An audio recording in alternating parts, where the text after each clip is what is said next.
right now, of course, I know who she is, but I want everybody to know who you are. So let's go ahead, give us the rundown.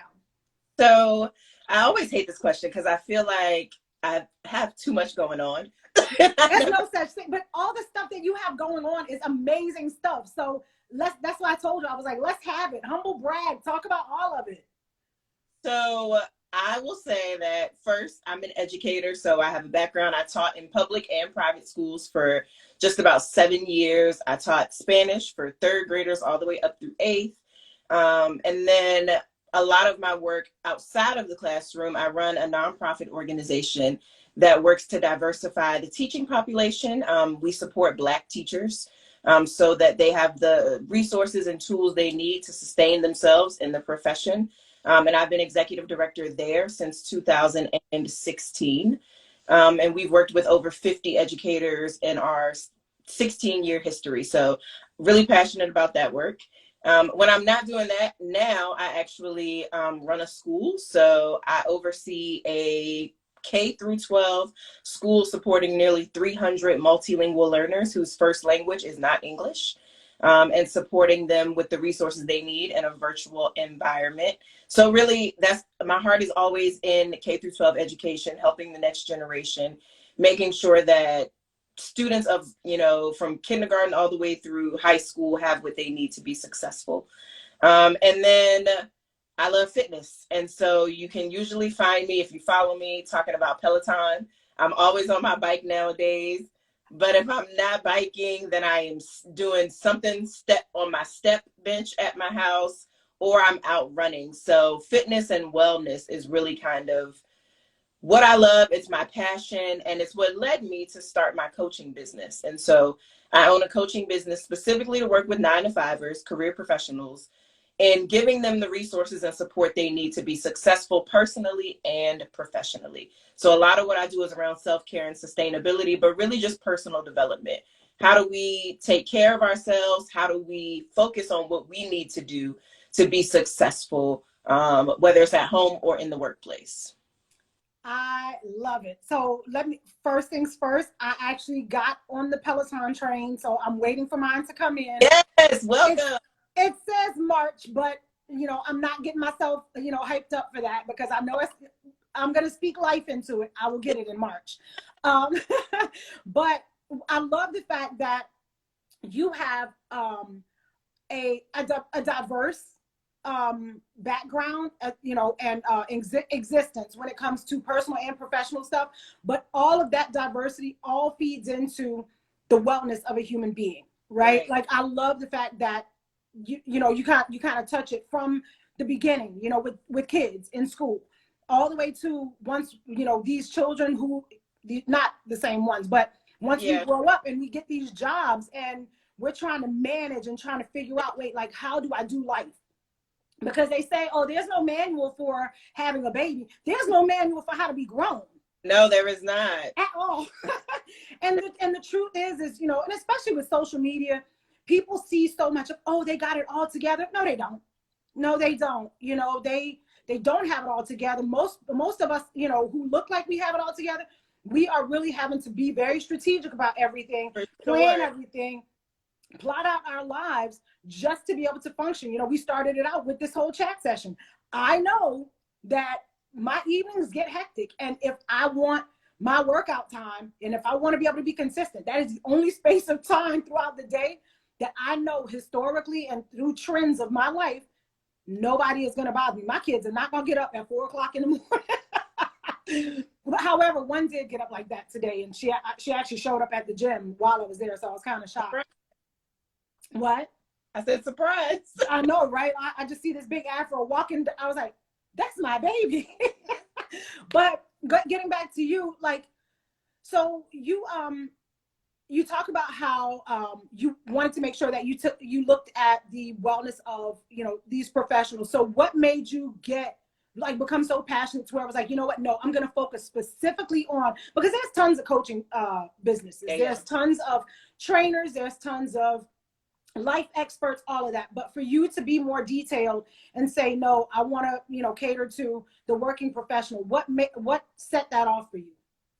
I think the biggest one was as a classroom teacher, like I feel like teaching is the burnout profession.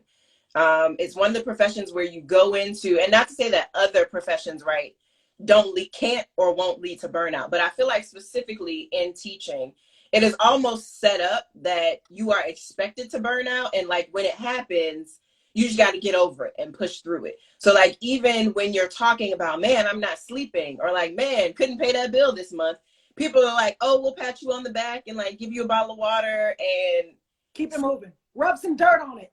Right. And there really wasn't this like conversation around, no, this actually isn't okay. Yeah. Like if somebody's expressing burnout to you, whether they work in corporate America or whether they work in a service-based field, it's not acceptable. And you shouldn't, I often felt like as a teacher, I was taught that burnout was perfectly fine as long as you were serving other people.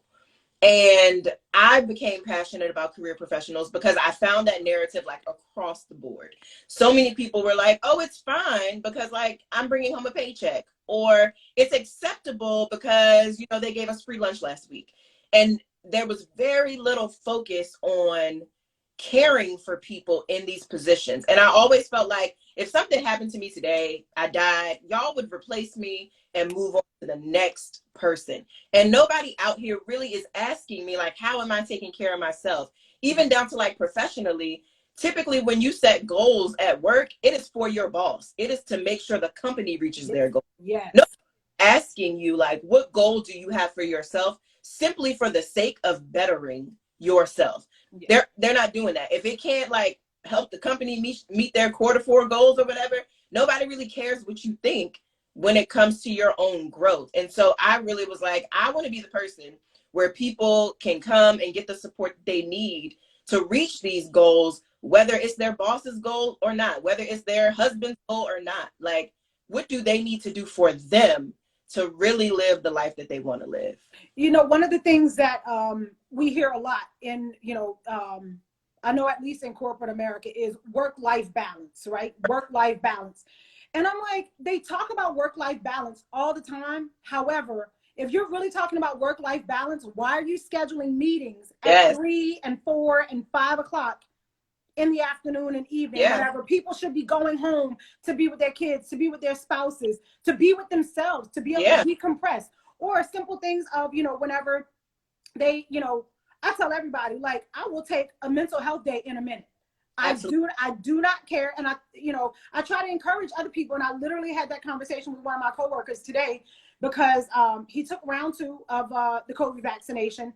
And he was saying, you know, that he wasn't necessarily feeling like himself. Yeah. And I was like, look, I said, you better go and carry yourself home and allow yourself to nurse through whatever reaction it is that you're going to have. He's like, oh, no, you know, it'll be fine. I have a meeting such and such. I was like, you do realize if you drive away from here today and you get hit, your job requirement will be out by Friday. Right. You will get replaced by Friday. However, your wife needs you. Right. Your family needs you. And if there's anything that you can do for your family, for, you know, the wholeness of your family, it is for you to take care of yourself because you will get replaced. Yes, we're all great at our jobs and everybody loves to believe that, you know, oh, I'm the best. You're the best for now. Yeah. Because all they need to do is say, okay, well, what did Tasha do when she was here? Okay, go ahead and write up a requirement that speaks to that, put it out there, and somebody's going to check every one of those boxes. So I think that, you know, they talk about work-life balance, but companies, organizations don't really push work-life balance like they should in the culture that they have in these offices. So the fact that you're saying, okay, you know what, I know that this is an issue, especially, and I will say, people talk about it all the time, but I genuinely believe, and I've always given my kids' teachers awesome end of year gifts because because I really do feel like teachers have probably the most stressful and mentally challenging career fields out there because you're genuinely shaping the mind of a child. Yeah. So it's mentally taxing for you and emotionally taxing because there's an investment in these little people who will become adults who have to go and function in society, and we have to leave society in their hands. So it really is a lot. And whenever you see these teachers, and there's a lot of it going on right now because there's an argument of going back to in-person learning or virtual learning. And these poor teachers are getting slammed as, oh, well, why don't you care about getting our kids back into school? Forgetting that these are not robots. These teachers have lives of their own. They have families of their own. So you being, in the education field and seeing that this is something that is necessary for the educators, it is blatantly obvious with those guys, and women. But it's also something that trickles out throughout corporate America and throughout the government sector, just in the professional world, period. It is get the work done. Yes, we'll say we want things to be Absolutely. nice. We'll give the image of we're trying, but are you really? Yeah. That meeting at 4 o'clock on a Friday afternoon tells me you're not. So whenever you started to do the coaching, what all does your coaching entail as far as looking out for them from a personal and professional side? Like, what services do you offer them? So one of the things that as a coach, I do, so I'm a strengths-based coach. So we start every person that I work with, whether it's individually or whether an organization or team hires me, we start by doing like a strengths profile for each individual person. And that's because I fully believe that anytime we're setting goals or we're trying to improve or we're just trying to learn more about ourselves, I believe in doing that. I don't want us to do that from a deficit perspective. And I think so often we set these goals based on like where we feel like we're lacking. Like, oh, I suck at this, so I'm gonna set a goal to like fill this gap. And that's great, but we often don't even go back to say, well, now that I've set this goal to fill in the gap, what actually am I good at that's gonna help me get there? We tend to pinpoint all of the things that we're doing wrong.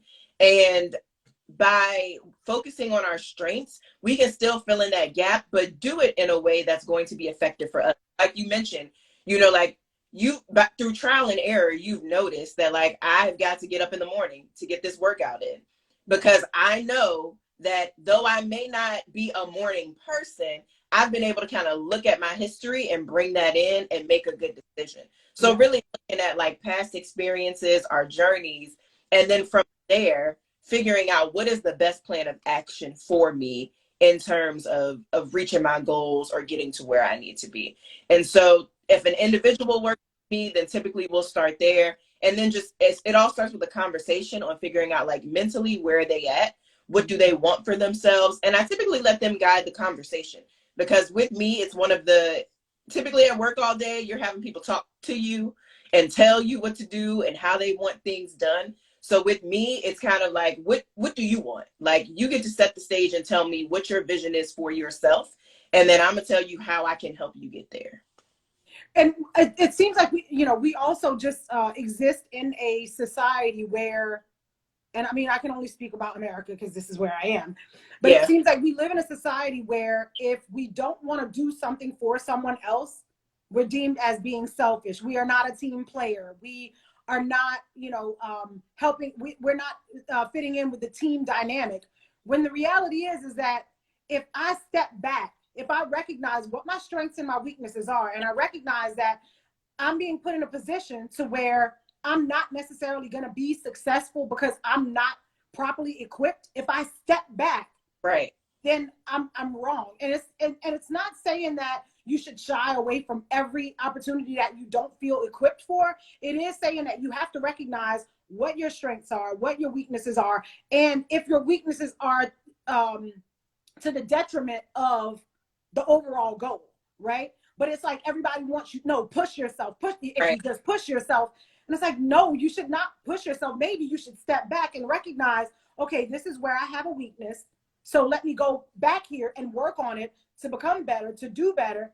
And then if the opportunity presents itself again, then I can rise to the occasion and I can go ahead and sign on for it. But it's almost like, we're shamed if you don't step up, if you don't volunteer, if you don't give up your time, if you don't give yourself to these other things, you're less than. You're not as valuable.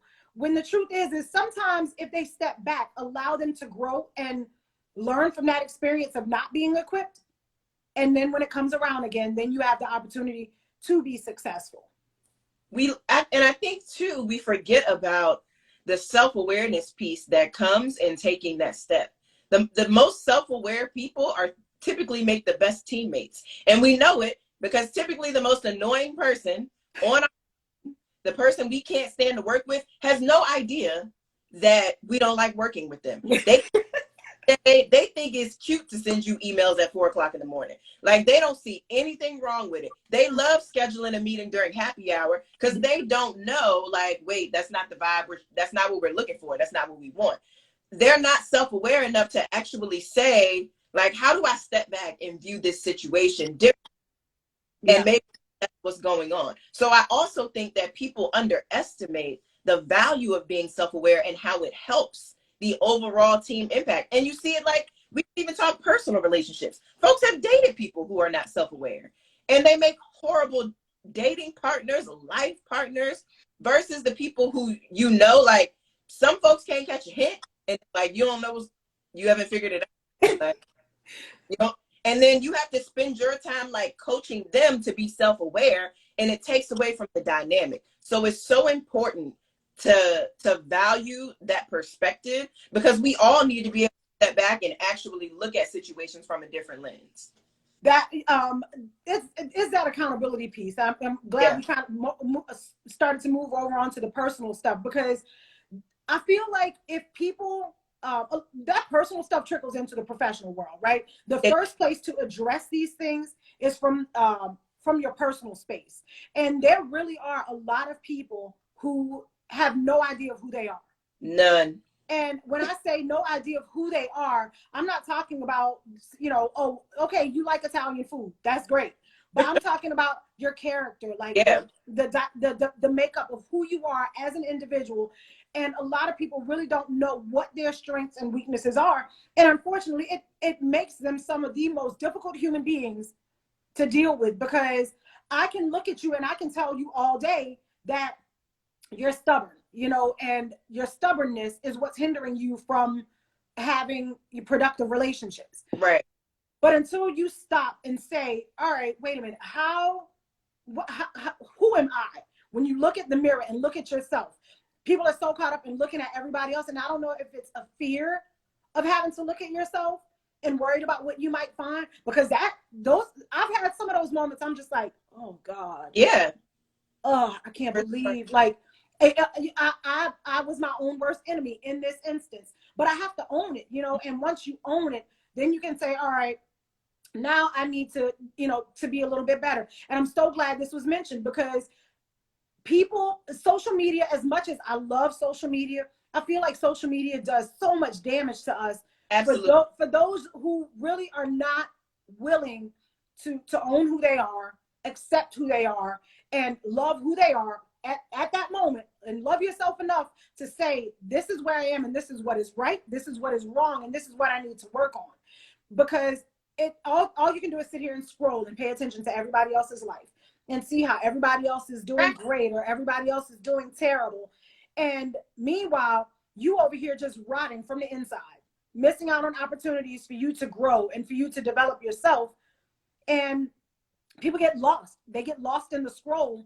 And now we're having to, and far from perfect, but I think you and I are kind of kindred spirits in this regard, where we like to take a look at ourselves and say, who am I? What am I? So whenever we are walking around and very self-aware, and you have to engage people who are not, it is so frustrating, because you're trying to convince somebody or help somebody understand who they are from the outside, whenever all they would need to do is take a moment and look at themselves, and they will get confirmation from the inside, like, oh, you know what, she's right, or he's right. Maybe I do need to work on this. So it makes things 10 times harder as well. Like, it hinders overall productivity, personally and professionally. Like, if you know I am not strong in these areas and you communicate that up front, people know how to meet you. Like, they can say, great, you've expressed to me that, like, you're really impatient. Mm-hmm. So I know that when you respond to me a certain way, or you do something, like, that is that quality seeping out, like, that's coming through to me. Mm-hmm. I know I'm strong at communication. So if I'm not an effective communicator, like, I need to be able to figure out the best way for us to get across to one another. So it also helps, like, a lot of times I feel like we overcomplicate things and things are more difficult than they have to be, when really self-awareness can like shut down all of that. We can get an honest look at ourselves. And though it's uncomfortable, it helps you in the long run, and it saves you so many. We don't have to get into that space where it's like, man, I wish, or man, if I could go back, or wow, I wasted this time. We don't have to do that because we already have done the work. So when it pops up, we know, all right, this is one of my moments. I need to pause right now because that weakness in me is creeping up. Or I see somebody who is weak in an area where I'm strong. So how can I supplement that and help support them? And it really saves you so much time on the back end that you don't have to come back with the regrets on the other side. Yeah, and if you're aware of who you are, you know, when it comes to friendships, you know, relationships, romantic or otherwise, if you're aware of who you are and you're aware of those shortcomings, you know, where you just, you know, as hard as you try, you simply cannot, you know, this is your max, right? This is as good as you're going to get. If you're aware of that, then you know, I feel like you're able to actually pick your partner so much better. You're able to pick your people, your friends, your circle so much better whenever you recognize exactly where you are, because this is who you are. Something that I think I posted about it on Twitter today was people like to blame their zodiac. This whole, oh, you know, and I'm gonna go ahead and pick on Libras because I am one. Oh, you know, I'm a Libra, you know, we just, you know, we're blind, we just pick, you know, whomever.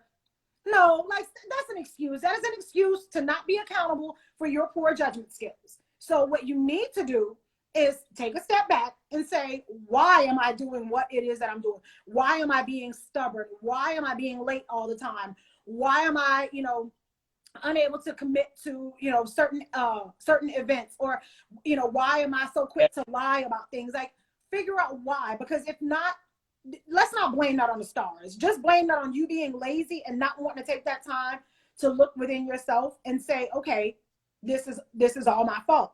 I'll use a conversation that I had with my therapist a couple of weeks ago, and I think you may have been aware of it or not, because I posted about it on my Facebook page. Whenever I had a conversation with her, and I was telling her how it seems like I step up so much quicker for like my friends. And whenever I need them, they're not necessarily there. Like, I have to kind of struggle through things on my own. And then eventually they come up, you know, they step up and say, oh, I didn't know you needed me. And she was like, well, maybe you've programmed them to be that way.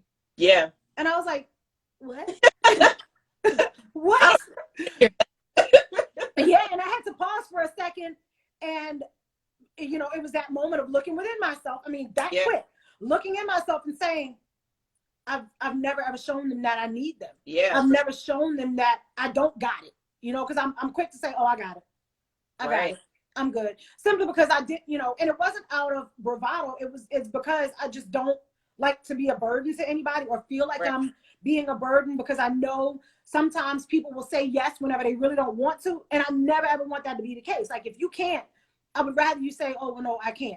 Right. And I'm going to respect that. So whenever I ended up getting isolated, I had to speak out and say, hey, look, you know, this is what my situation is. And so many people stepped up because I was willing to acknowledge my own flaws, my own missteps over the course of God knows how long of my life, of training my circle, training my friends to believe she don't need anybody. She always does everything on her own. So there's beautiful moments that come whenever we acknowledge where our frailties are, because those people that are around us, they'll look at that and say, oh, well, let me step up for this person. Let me be the friend that I claim myself to be. But whenever we don't acknowledge where our weaknesses are or where our shortcomings are, people can't step up. They can't be there for us because they don't know they need to be. Right, right. Absolutely. That communication piece, again, I think being able to, and I love that your therapist said, like, you've programmed them to be that way. And there's lots of quotes, lots of people have quoted this idea of, you know, teaching people how to treat you and educating them on what you need. And I think, I know even from like a professional perspective, I've taken that for granted and assuming like people are going to think the way I think. Like, they're going to approach, like, because I would naturally react this Yep. way, or if somebody called me, I'm dropping everything. Yep. I automatically just feel like That's what everybody, people do. That's what they do.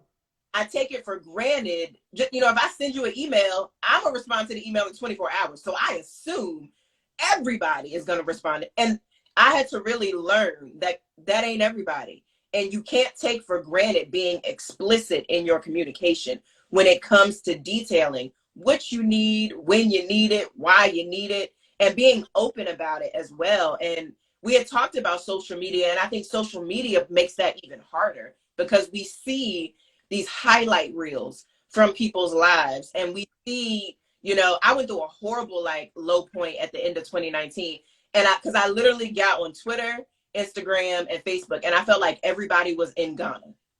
I kid you not, I like threw my phone and I looked at my husband and I just started crying, and I was like, everybody is gone to Ghana except for us.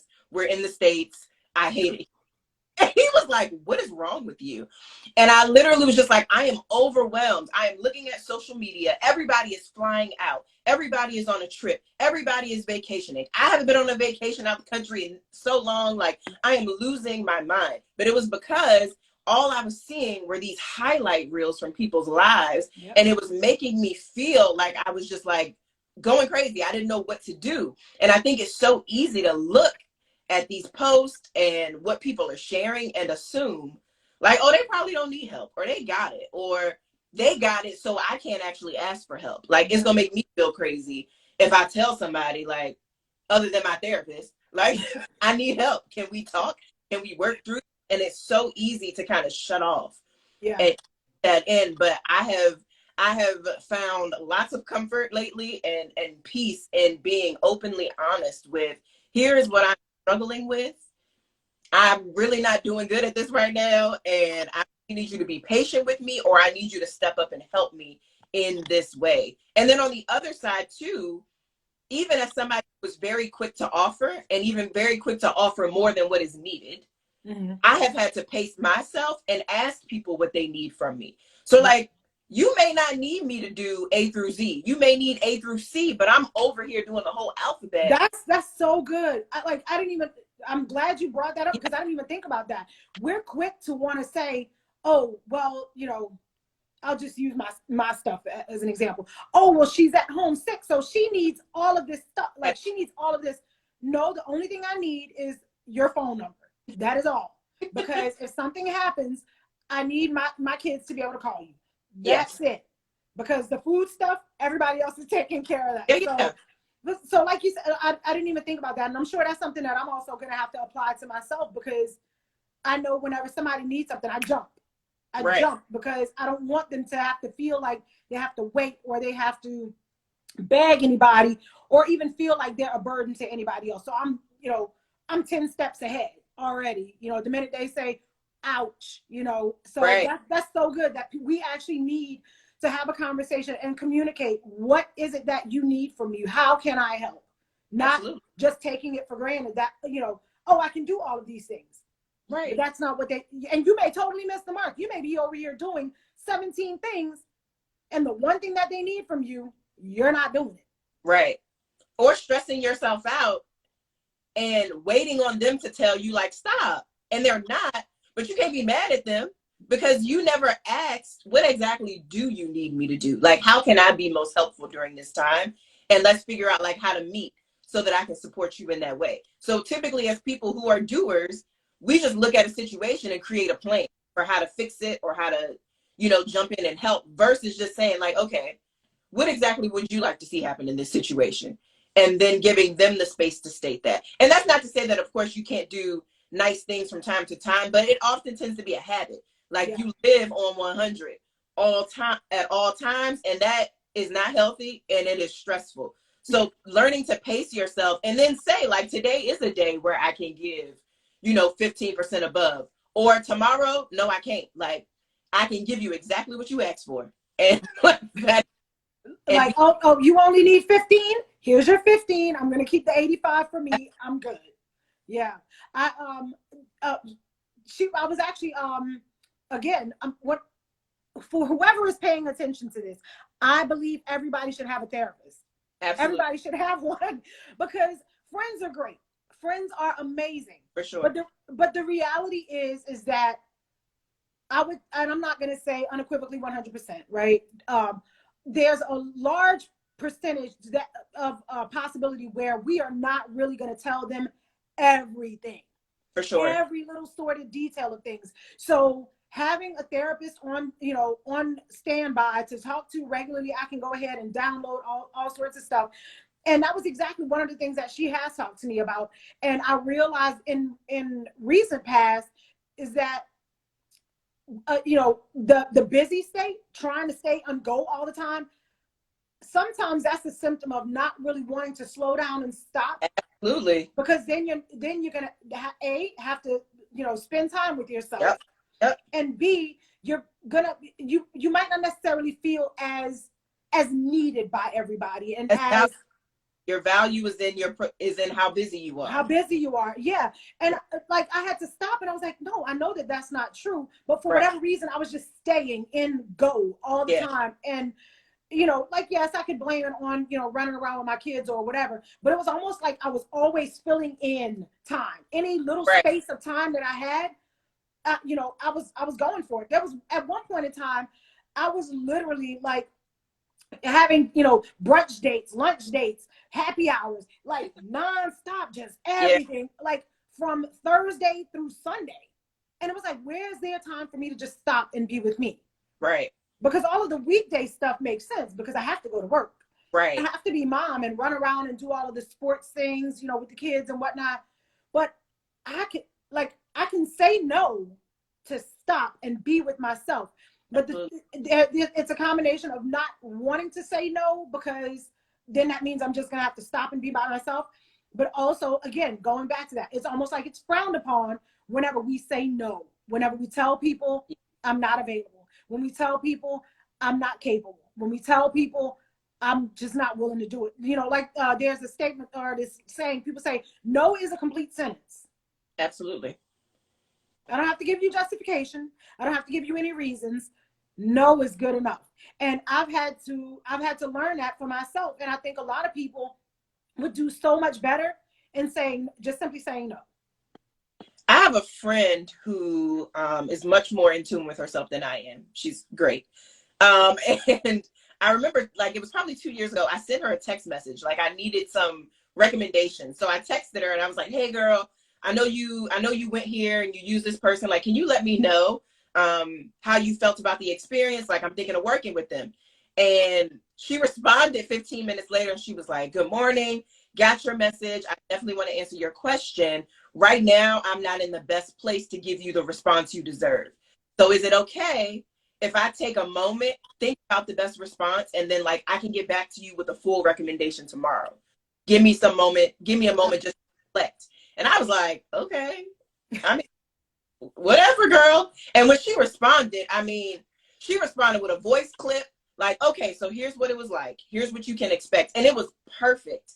Yeah. And I responded back and I was like, girl, that was awesome. Like, I didn't know you were going to give me those details. And she was like, well, I hope that anytime you ask something of me, I'm not going to give you any less than what you deserve. So like, I wanted to fully be engaged in what I was doing with you, and I couldn't do it yesterday, but I could do that.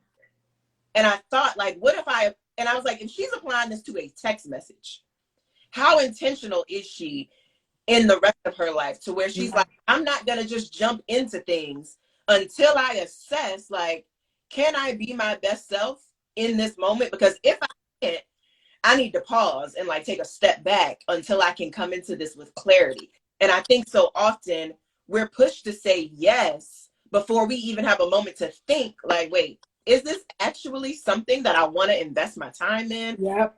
Something I want to do? We jump into the yes. But if we had just taken 10 minutes to think about it, we would have said no. We would have known it was a hard no. I don't want to do this. And the people on the other, I felt so much better reading her response than if she would have just been like, yep, they were great, go for it. I'd have been like, oh, okay, I guess that was helpful. Like, what makes them great? You know. But because she took that moment and was like, here's the details you need, I felt so much better and I felt more confident. So even as the person on the receiving end, I was thankful that though she took an additional 24 hours, she was able to give me essentially, you know, a better response. So how often do we even say no, understanding that like our no is actually helping the situation and making things better? Because if we say yes, we're going to come into it giving 20%. And it's like, why are you even here? Yep. You could have just You said, should have just said no. Yep. If all you had done, and that's another thing that I'm learning to do, is to slow down and process, you know, especially when it comes to like text messages and stuff, because I'm one of those people, I don't like to see the numbers build up on my, it drives me crazy. So I'm like, no, but I need to, if I read the message, I need to let it sit for a little bit and then respond, regardless of what it is. Like, give myself time to process it, because I have that time. Like, it's not like it's an immediate conversation. It's not like somebody is sitting right in my face, and it's not like everything is emergent. You can wait, you know, a couple of minutes, 24 hours to give the response that that interaction genuinely deserves. yes. Right. And sometimes you're giving way more than what it actually deserves. Sometimes it's a simple one-word response. Other times it deserves an explanation. Yeah. And, you know, and somebody to expound on whatever it is, like your friend did, and waited 24 hours to get all of those words together, to get that full thought together that that question deserved. So it, you know, it boils down to, I think, also like protecting our own mental space, right? Because sometimes whenever we respond to things and we let things kind of run itself and run on emotions and run on feelings or whatever, we go way out in left field, and the next thing you know, we've created a whole situation that it really wasn't. So being slow about it, you know, taking time to just process things and be okay waiting. You know, one of the things that I do, I've taught my children to do actually, is to wait, right? Because, and you'll catch where I'm going with this. Whenever I would come home from work, it was immediate, jump on me and ask me a million questions and, you know, ask a million things out of me. Yeah. And I literally just finished an entire work day. I've been in traffic trying to get home. So my brain, my energy, my existence is still in work mode. It's still in, I'm not in mommy mode. I'm not. Like, I'm in. Right. So your poor little 10-year-old self is about to get, you know, corporate mom, corporate mom. Yeah. You don't want her. What you want is your mom. So you know what? All y'all need to do is give me 30 minutes. Whenever I walk in the house, give me 30 minutes. I will decompress and then I will come back to y'all. So in that moment of waiting, in that time of simply being patient, you get the mom that you want. Odds are you're going to get the responses out of me that you want as well, because now you're not asking corporate mom for stuff. You're asking your mama for things, you know? So if waiting makes sense, waiting gives you the opportunity and gives the other person the opportunity to respond the way that that situation, that question deserves to be responded to, instead of, you know, being at a hyper state of emotions or, like I said, feelings, whatever the case may be. So waiting, you know, being okay, just taking a pause, taking a step back. And I think, and of course I can't speak for men, right? Because I'm not one, so I can't talk for them. But I think as women, especially women who, you know, who work as well, whenever you come home to, you know, your spouse, your kids, or both, or whatever, you feel this need to constantly stay on and always address things and never really just stop and pause. And you almost feel selfish for taking that time for yourself. Like when I realized that I was always on 9,000 with my children and I had to tell them, stop. Let me take my 30 minutes. I'll be honest, those first few times, you know, that I did it, I felt so bad about it. I was like, oh my God, like I should not have to do this. Right. Am I a horrible person? Yeah, like I'm telling my children to wait to, you know, to come and give me the rundown about everything about school. But then as I went through it, I realized like our relationship was so much more peaceful. Our afternoons and evenings at home was so much more mellow and calm because I set a boundary. I set a boundary. Yes, they're my children, but they're still boundaries. Yes. So I was able to still maintain, you know, my sanity, and they wouldn't get yelled at like, leave me alone. So but protecting our peace, being okay, not, not giving everything of ourselves, and being a little bit selfish. My workout time is very much selfish. My phone goes on do not disturb, and my children know, don't, unless it's an emergency, don't call me or text me, because I'm not going to respond to it. Yeah. So these are things that we need to learn as, as adults, that we create these boundaries. We set boundaries around us. We set a standard of how people interact with us by how we respond to them. And if we're unable to respond, we need to, or in that moment, like, we communicate to them, hey, look, this is what I'm going to need from you. Right. And a lot of times we don't do that. We just kind of go, and like you said, going back to that, we don't know if they need A through Z, but we're over here doing A through Z. We're over here doing everything whenever there has been zero communication to say, this is what I expect, or this is what I need from you. We're just out here doing whatever it is that we want. And I think a lot of us, lack that communication piece, the effectiveness of communication. We don't necessarily know how to have conversations, because we don't want to ask, or we don't want to seem pushy. We don't want to seem needy, when the reality is that you're just having a conversation. And when it comes to boundaries, I find that communication is 10 times more important, because we live in a world, and we live in a society where, like, people are just not going to set boundaries for you. Like, nobody's going to look at you and be like, oh, I can tell you're struggling with A, B, C, and D, so I'm going to set up these so that I'm going to set up boundaries on my end so that you can be your best self. Like, folks are not asking that. They are not having those conversations. And so I remember when I had talked with my therapist about setting boundaries, and when we talked about it, I was like, can I do that? Is that a thing? Like, is that okay? And he looked at me and he was like, yeah, why? Why? And I was like, well, I'm a little worried, because what if, like, people aren't okay with it? Like, what is the follow-up if I communicate a boundary and, like, people get mad? And he was like, they get mad. And I was like, no, that's not the answer. Like, I need another answer. Okay, what happens if they get mad? Like, how do I fix the situation? Nope. He's like, you don't. You communicate the boundary, and if they get mad, then they get mad and they go, and you let them go. Like, the boundary is not to make the people around you feel comfortable and confident and happy in themselves. Yes. It is to preserve your own self-care. It is for your own wellness and your own well-being. And you cannot do what's best for yourself, always wondering what the people around you are going to think and how they're going to feel. And I think the fear in communicating those boundaries is in, if I tell them, what are they going to think? How are they going to feel?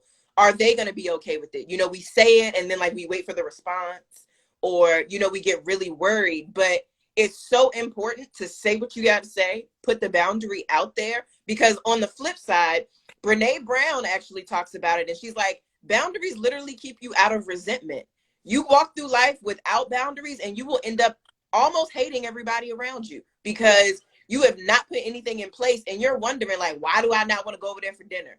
Why don't I ever want to see my nieces and nephews? Why don't I ever want to go to this cookout? And it's because you've likely exhausted yourself in all of these other ways, that when it comes time to take part in things, you've reached your peak, you're done, you're burnt out, you're over it. Yep. And so boundaries, communicating them, enforcing them, having consequences, so that when people don't respect your boundaries, you're not afraid to be like, cool, I've had these boundaries in place, you haven't respected them. We might not need to communicate anymore. You might need to move on, because you keep going across boundaries that I've set for myself. And the more that we get okay with that feeling, with advocating for our boundaries, I think long term we find ourselves in healthier places. Yeah, and this is something that I've actually, my oldest daughter, I've had conversations with her, very, very much like what you and your therapist had, because there was a situation, I guess, between her and her friends, and she didn't want to go along with it. It wasn't anything bad. It was just, I think she was, like, tired, or she just didn't feel like being in the middle of something. I don't remember what it was, but I remember specifically telling her that if these are your friends, they will respect your boundaries. Absolutely. You have to set boundaries, because if you don't set boundaries, people will run your life. Yeah. And, people ask me, like, they'll ask me all the time, like, you always seem so happy and carefree. But I'm also one of those people who's very much like, I say what I have to say, and that's it. It's because I don't want to say I don't care what people think, but I don't care what people think enough for me to alter my boundaries, for me to alter how I function. I don't care enough for me to do those things. And that's across the board with anybody. That is with my friends, that is with romantic relationships, that is with my family. Because when it's all said and done, I have me. Right. I have me. And of course, I have to function for my children, but everybody else is, secondary, tertiary in my life. So I have to make sure that I am okay. So I don't really care what you think. If you don't like that I don't do this, I'm sorry, but like Right. odds are there's a reason, there's a rationale behind why I don't go here, or I don't talk to this person, or I, I sleep in on certain days, or I set my phone on do not disturb at 9 o'clock. Right, right. Because I have, and you can get upset that you called me at 9:10, but I set my phone at do not disturb at 9 o'clock. Right. So, oh, it was only 9:10. Boy, it was after 9 o'clock. Right. So be okay with those boundaries, and be okay that some people might not like those boundaries, and some people might not want to continue to engage you because of those boundaries. But at the end of the day, you will be a much happier person. You will be a much more peaceful person. You will be a much more mentally sound individual whenever you set those, it's almost like putting a fence around your brain, around your heart, to where these are the things that I can tolerate, and these are the things that I know will throw me off tilt, will not allow me to be my best self. So this is why this fence is here. All those other things can stay on the other side, so I can continue to be my best self, and I can continue to have the journey of greatness in life that I'm striving for myself. Yeah. And if the people around you truly care, then they wouldn't want you at 50%. They're not going to be, if the people around you recognize that boundaries are what allow you to be your best self, they shouldn't want you at anything less. They shouldn't be like, well, girl, just drop them boundaries and give me you at 20%. Like, who wants that? I don't want anybody in my space who's like, this is what I need to be better. And I'm like, but I don't want you to be better. I want you to be basic. No, like, I would never. So the people around you who really care about you, who really want to be in your life, who really want to be, a part of your circle, they are willing to respect those boundaries because they know that those boundaries allow you to be your best self in whatever relationship you have with them. Yeah. And, there's, like I said, there's people who feel like, oh, well, no, it's family. No, this applies to everyone. It does. It applies to everybody. You don't. Sometimes for some of y'all, probably more to family. Even more so. You don't than have anything to be disrespectful. You can do it in a respectful way. Yeah. Nobody is telling you to go curse your mama out. Right. I did not say that. So don't go and be disrespectful. But you can go and have these talks with your parents, your siblings, your cousins, whomever it is that you feel like is overstepping, that is not necessarily helping you to be your best version of you.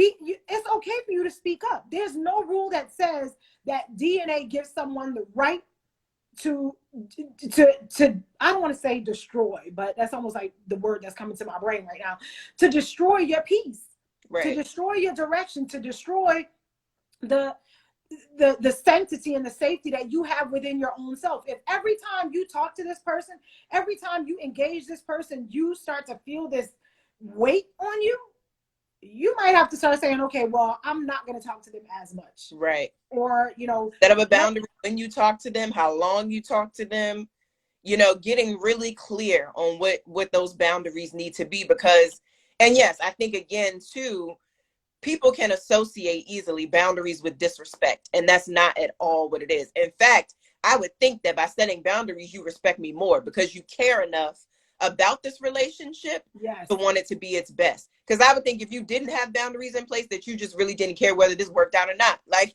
you don't care whether we hate each other, whether we love each other, whether we're successful or not. You just out here doing whatever. So I think too, even approaching that and saying like, I want it to be at its best, whether it is a romantic relationship, whether it is your mom, whether it is your boss, like realizing this could be a lot more functional, a lot more productive, a lot more communicative if I set this boundary in place. It will allow me to be a better partner, a better friend. It'll allow me to be my best self. And you can communicate with that without, like hanging up the phone on people or, sending angry text messages, just being very clear. But sometimes the angry text messages are fun. I haven't sent one in a while. Yeah, no, I did it during isolation. So a couple of weeks ago. I'm working. I'm a work in progress. Work in progress. Absolutely. Work in progress. I have not arrived. So I do, for the most part, like, we talk about it all the time. I will block you in a minute. Yeah. Like, if I feel like you're going to bring some more negativity to me, I'm going to block you. I don't have anything more to say about it. I'm good. That's an amazing feature. It is an amazing feature. If people freely come into your space and try to mess it up, then they got to go. Yeah. And then we can go back to social media, right? Yeah. Protecting your space and your peace. If you, even with that, if you see that the people that you follow, or the people that you're connected to, or like on Facebook, you have people who go and get totally riled up by trolls, Yes. And I'm like, you're letting some random person on the other side of the computer, like, throw your day off. Right. Why? If you know that that's the type of reaction you're going to have, shut that down. Like, stop it. But it's almost like, they want to torture themselves. You can turn it off. You can block it. You cannot go there. You can unfriend that person. You can, just because you unfriend them on social media doesn't mean you disown them in real life. It just means that you don't necessarily want to have that immediate view into their foolishness, into their craziness. There's a lot of people that I still associate with in the real world. But I don't want to see your shenanigans on social media, because I love some of my coworkers, but I don't want to see them every time I log on to social media. And I don't want to see none of my coworkers on social media, not near of them. But I think these are the things that we need to recognize when it comes to self-care of your mental and physical well-being, right? Absolutely. Is that you have to be okay looking out for yourself and disregarding the non-factors, the people who really are non-factors in your life. If these are boundaries that you need to set, because of your husband, because of your kids, obviously you have to, set it with them in mind and the role that you play in their life. But whenever it just comes to all these outliers, these random people, it is okay to say that I love myself enough to set these boundaries, to take care of myself, because when your mental well-being starts to go, your physical well-being starts to go. Absolutely. So of course, I love working out. You and I both do it, right? It is a mental release, so mentally, working out helps me. But if I'm not taking care of myself, even outside of the gym, just making sure that I'm keeping my mind together, all the rest, it doesn't matter how hard I go and work out in the gym. Nope. My body is going to start to deteriorate because I'm stressing it the hell out. Yeah. Mentally. Yeah, absolutely. You got to take care of both. Exactly. So I appreciate you coming on. I don't want to run past our 1 hour mark, but I want you to go ahead and take a moment right now. Let everybody know how they can find you. Also, let people know what services you provide, because there may be people who came on a little bit later, but let them know what services you provide, so that way they can, reach out to you if you offer something that they are in need of. Absolutely. So feel free to follow me on Instagram and Twitter. My handle is the same, at Dr. Tamara W. Dias. My website is in my bio, www.tamaradias.com. As I stated at the beginning, I'm a strengths-based coach who works with people to reach their personal and professional goals. I work with both individuals in a one-on-one setting, and then I've also done some work with organizations, corporate entities who want to do teamwork and see their teammates be their best selves. And so absolutely happy and open to working with new folks, or if you're just looking for positivity. I do Mastery Minutes every Wednesday morning, where I just, share a quick 1-minute tip on how to be better for the week. So feel free to, give me a follow, and I'm happy to, keep sharing with you in the virtual space as well. Okay. Thank you so much, Doctor. I appreciate you coming on. I'm sure this is not the last time that we will chat, but of course, anybody who is on here, go follow Tamara, because I assure you, her Mastery Minutes are actually awesome. I like watching them because they do help me, in the middle of the week, kind of reset myself and make it through the rest of the week. So, but anyway, thank everybody for tuning in, and I will see y'all next Tuesday.